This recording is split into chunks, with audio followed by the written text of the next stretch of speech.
Welcome to the online video resources for head and neck by numbers. My name is Felicia Sigurd, and I am a dental hygienist and the author of Head and Neck by Numbers. I will also be your guide through the names, locations, and relationships outlined in the text.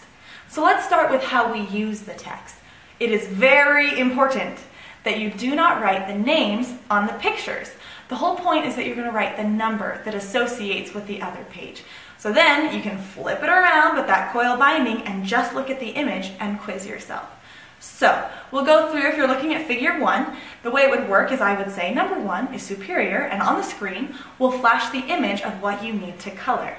Now, these videos were made to be short, so I'm not going to just stand here while you color, so feel free to pause me, color, and then start again.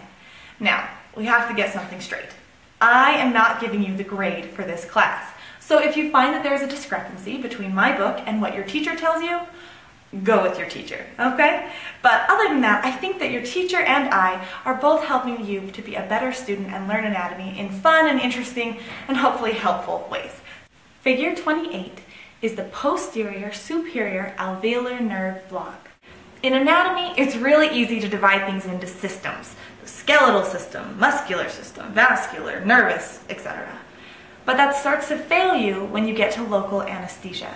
You have this moment where you're looking into your patient's mouth and you need a comprehensive idea of what you're seeing.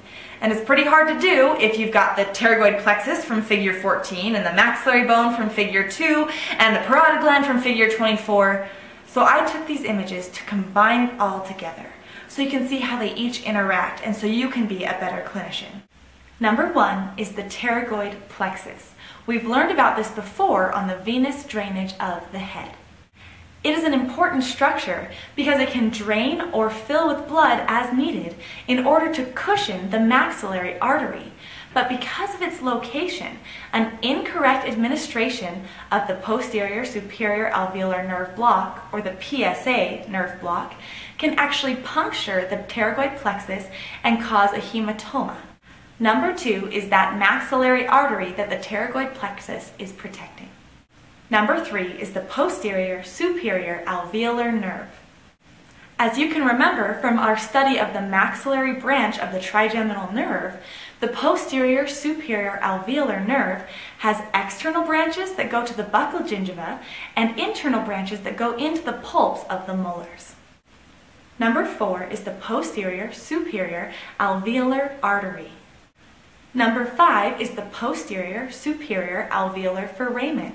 This is the foramen in which the artery and the nerve enter the maxilla and then go into the apices of the teeth. Number 6 is the maxillary bone, and the gingiva has been dissected. Number 7 is the gingiva.